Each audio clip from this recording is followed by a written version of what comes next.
Well, thank you for asking me. I'm really proud that you would invite me to have this interview and that you can attend my lecture. I'd like to introduce that I heard of Indonesia long before you would imagine, because already when I'm 5 years old, I've heard of Indonesia.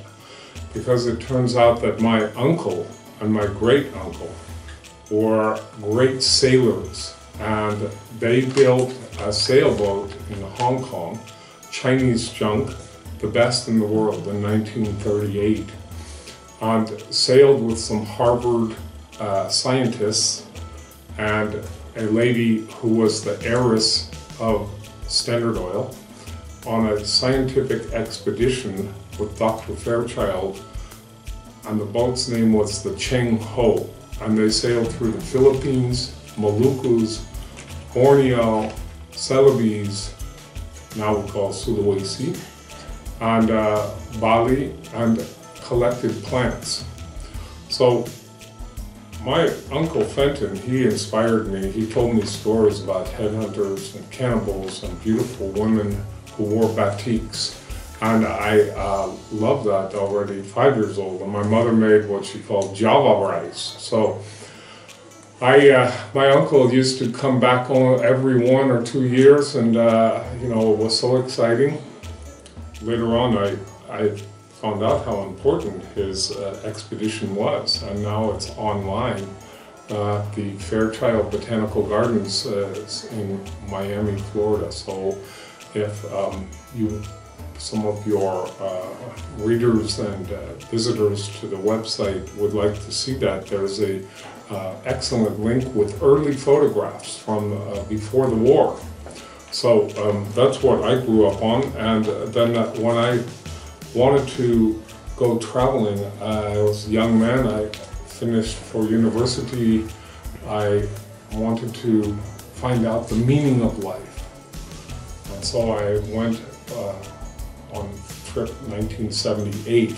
I'd already been to Europe a couple times, but I landed in Hong Kong, and that was fantastic, and I got to go into China just after the fall of Gang of Four. And then I went to Bali. Now you see, China, that was workers' paradise. Everybody dressed like Mao suit, and then I go to Bali as tropical paradise. I like tropical paradise better than workers' paradise. So that's how it happened that I came, and I was so impressed because of the beauty of the landscape, the delicious food, the creative nature of the people, the music, dance. And I ended up on that very first trip in 1978, seeing ceremonies, and I went slowly to Central Java, and I saw, of course, the wonders of Borobudur, Prambanan, Dane Plateau. Young man, I'm very impressed. I think, wow, I must come back.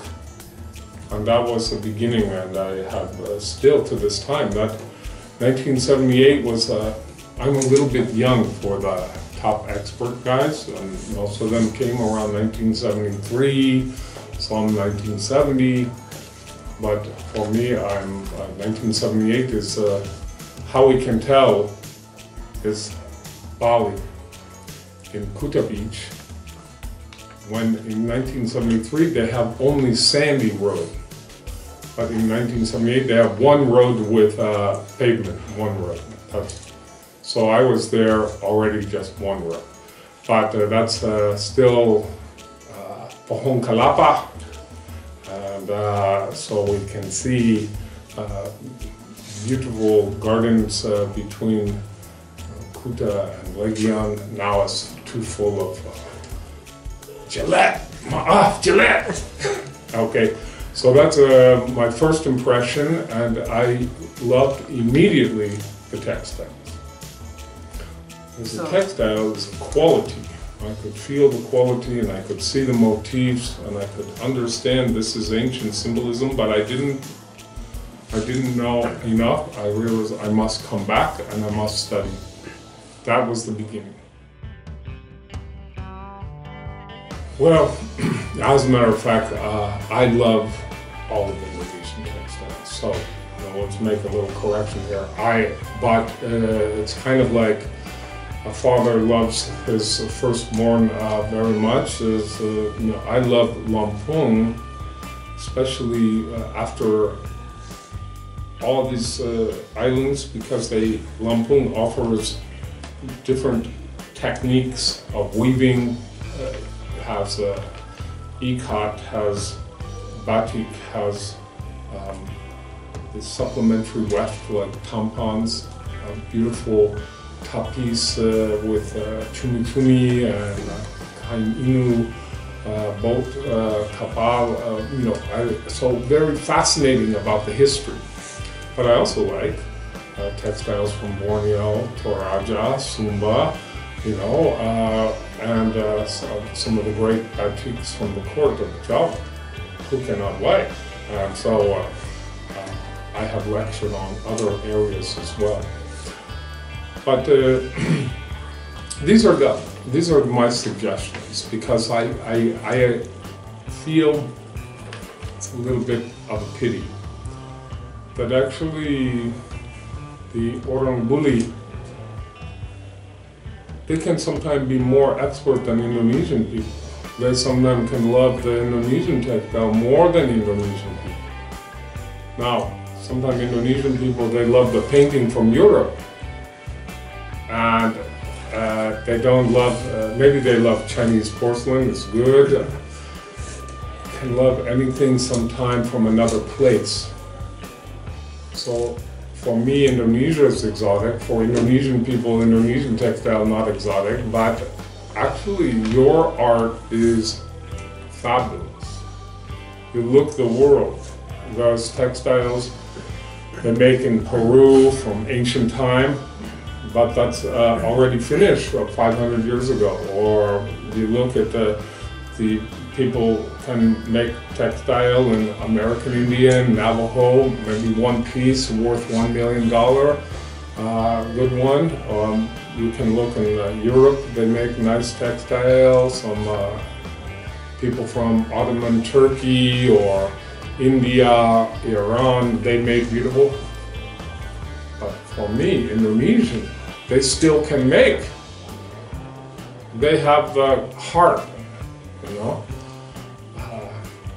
baik hati, have a good liver to still have adat strong enough. And so my hope is with this talk with you that I can inspire Indonesian people to learn and to appreciate their own culture about these textiles. Now, as it turns out, I followed these rules. These are the suggestions. You want to build a library, try to get the books. In the beginning there was just introduction books, a survey, just show a few pieces from each book. Then there came to be books about specialty areas, Minangkabau, specialty on batik, special on Bali, special on Borneo, so in Sumba. So these books can go in greater depth into each area. Lampung, there's a book on tapis, but nobody's really, it's so complicated that most people don't try enough on that. Because everybody is afraid to forget something important. So my lecture is a little bit long. It is online and people can visit there.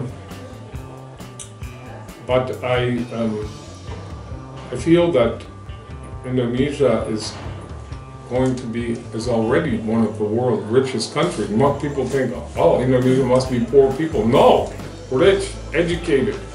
And I think in 10 years is not only the 5th largest population, but also 5th largest economy. So people who could have a chance, same like in America, we have Rockefeller, name is able to give a beautiful. One brother gave Asian art, one brother gave the tribal art at the Met, and one brother gave the modern art at the Modern Art Museum. I think that in Indonesia there should be some people who would be like Rockefeller, who would say, our culture, we should make a special museum. Maybe somebody can help the Museum Nacional to take care of the textile there, but somebody can make a private museum. This is what I'm hoping for the future for Indonesia. This, of course, is a complicated question, but if your readers are interested to think about this problem, Java is, we look at Java, so okay, the great central Java period. We see the East Java period, fantastic, right? And we look at the textile there, and what is it? The textile is mostly batik. Now, there's a few textile from Tuban area. It's maybe Kain lurik to show an old style, but mostly no textiles in Java except batik. Now, some batik we know is Indo-Belanda, and sometimes it's Indo-Chinese makers sign pieces. We can trace this back to about 1830. We can say maybe some batik is from 18th century. We know the pieces in the court. We know the pieces on the north coast of Java. Some pieces traded from Lasam to Sumatra. Jambi pieces made in Sumatra. So we can look the study of batik. That's a good subject, but wait a second. Now, what is this? Because if we look on Bali and we look on Lampung, these two cultures are like suburb of Java. You know, this is the provincial countryside, but they have many kind of textile, both places. What does it mean? So why should Bali have all this rare, beautiful textile? It may be very old. And Lampung have something happened in Java. And we don't know. Maybe it's because of Islam. Islam did not come to Bali and it came late to Lampung. Maybe something about the rhythm, maybe something about volcanoes. But the textiles, we think that we can learn about original Javanese textile by looking at Lampung. We feel that Banten, West Java had a relation. They were like the king of the Lampung before, 17th, 18th century. But now I feel that this kind of textile, which is called supplementary weft, and this is the most important textile, is a ship's cloth. This technique, which will show you the whole piece, we find this in Bali. We find this in Lombok, and we find in Lampung, but not in Java. So we think it must have been in Java one time. So that's an area that needs more study, and we're working on that. And my lecture is kind of in preparation for a book. So I hope to show my collection in a book. I have, I'm getting married in a couple months, but until now I was only concentratie for my textile.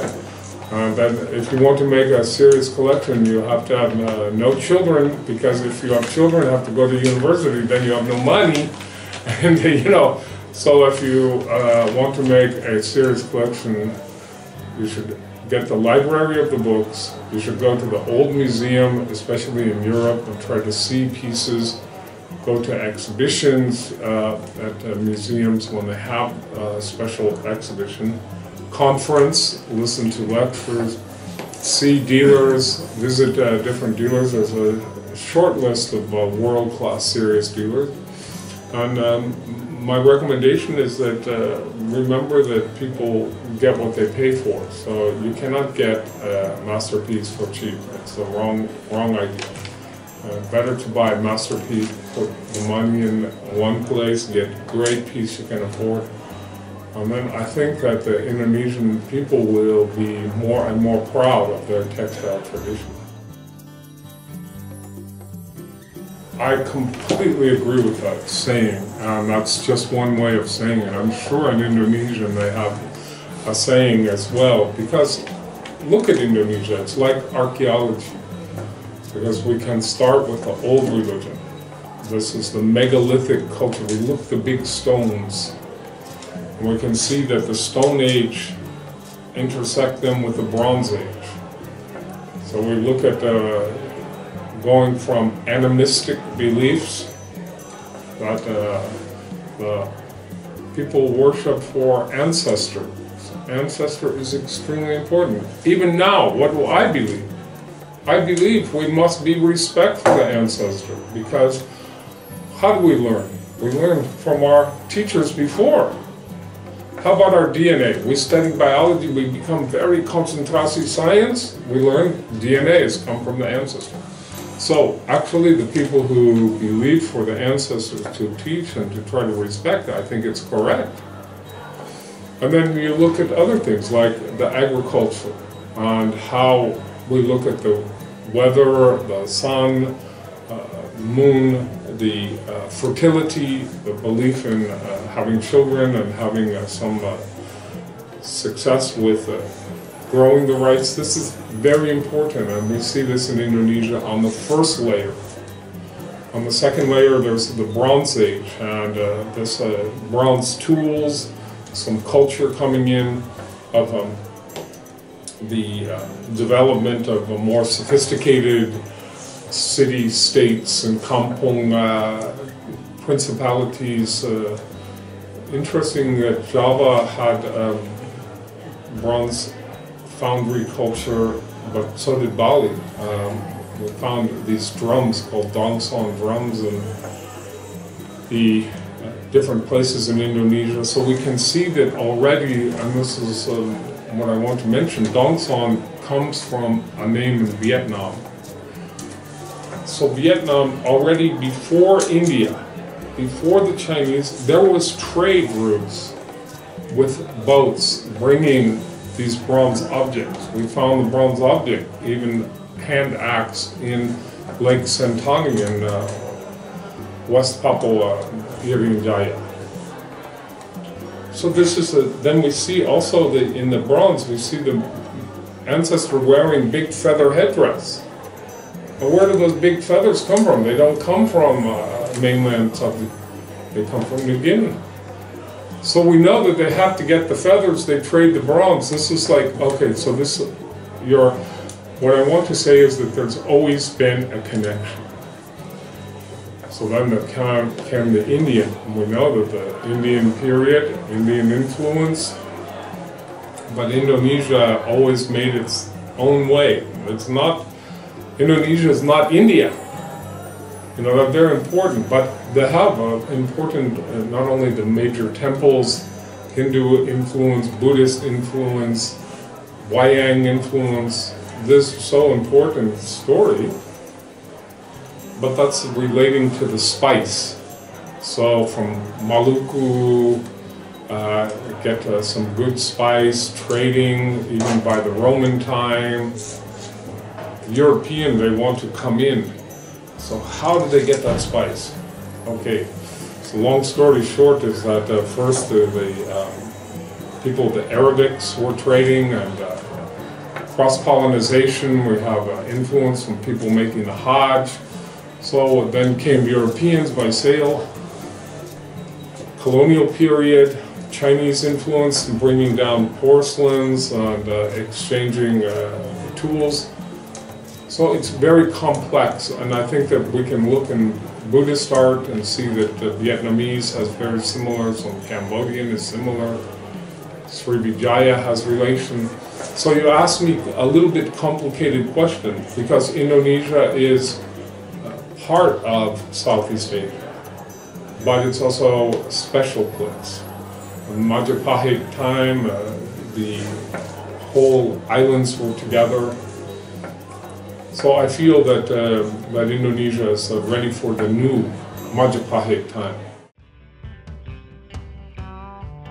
Well, you know, we can't talk exactly about what goes on because it's a question of you know, privacy for all the countries. But the idea is that 11 people from different professional walks of life represent areas of interest that are concerned about what we call cultural property. Now, what we have on there is 2 art dealers like myself and a lawyer from Sotheby's. And then there is also a makeup that includes archaeologists, professors of law, and retired museum director, and 2 very informed people from Collecting World, private collectors. So this group will listen to a country that is mainly concerned about protecting archaeological resources, and so that pieces we don't want, I think everybody can agree, we don't want to have pieces stolen from some countries, especially if coming from the archaeological site, or you know, we don't like somebody to come to Borobudur and take the Buddha away. No, you know, this. But how to, at the same time, there's the people that have collections for a very long time. We want to respect private property and the rights of people to learn about, because art serves as a diplomatic role. For example, batik was named a World Heritage. Now, batik makes Indonesians proud, and that you can say, this is my country, you know. So when somebody comes in Southern California and wears a batik shirt like you, this is, I think, good diplomacy.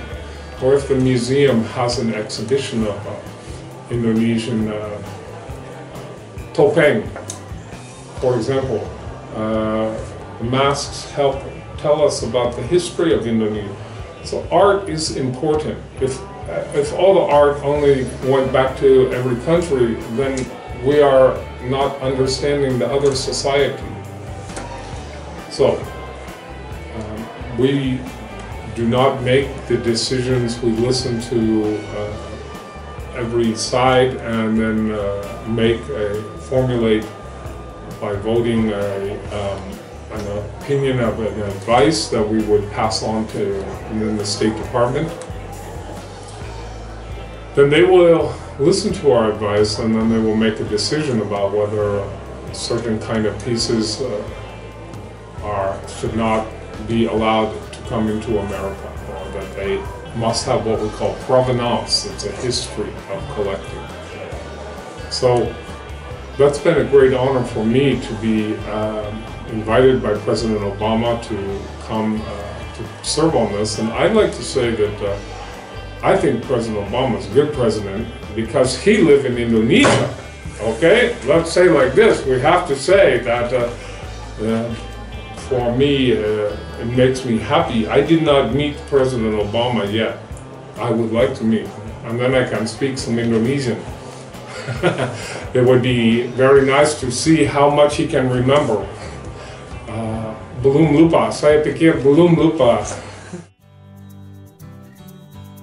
Okay, well, this is called the double red ship polypi. You're looking at half now, and let's just turn it like this, and then you can see the other half, which is about the same. And I just want you to understand how long that is. This is woven on a backstrap loom by a lady who would just put in the extra pattern This is called supplementary weft. The colors are Menkadu, scientific name Morinda citrifolia. Indigo is the biru, and turmeric is the yellow. So then what we see here, let's go like this. Here's the house of the ancestor, Rumah Adat. And here is a big animal. Maybe this is an elephant. There's a bird. And the people believe that we come from the world of the ular, the serpent. We come up, we live in this world for a little while, and when we die, we become birds. So this is like the soul. Therefore, when we see the birds, that's a spiritual reference. We have to look to the birds for learning the message from the ancestor. So here's the ancestors. Some of this horned headdress looks like the unmarried lady. And here's two more animals facing each other. There's ancestors down here. This may be buffalo horns. Here's the ship, big ship. Let's turn it this way again. This is the most famous textile maybe in Indonesia, called palipai. And you see, this is the arms go like this of the ship. And this idea of like, how did we get to the island of Sumatra? By ship, by boat, in the old days. So this is to remember the ancestors. Came by the sea, and this is also to help us to know if this would come when a baby maybe is born, or when a person becomes a puberty rite, they are a teenager, or then they get married.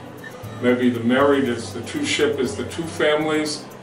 After married become one family. And then last, maybe this somebody come out when they become the chief, the Kepala Adat. They would put this up on the wall, so he would be recognized as a great chief. Have to throw many feasts of merit. Then this is maybe somebody a big funeral. So this is a very important symbolic of status, of spiritual power, and this is the idea of the boat is almost like a lifeboat, because it's considered dangerous to go from one stage of life to another. There's a risk. But in that moment, the lifeboat helps us to get across. This is Kalianda, or maybe Jabung. This style is very famous, and the other places can be a blue ship from Kota Agung. Samenka Bay has some also style of blue, but the Kalianda is the most, it's the Ibu of the culture from this style. 95,000 US dollars, 95,000. Okay, little bit bargaining, but not too much, okay?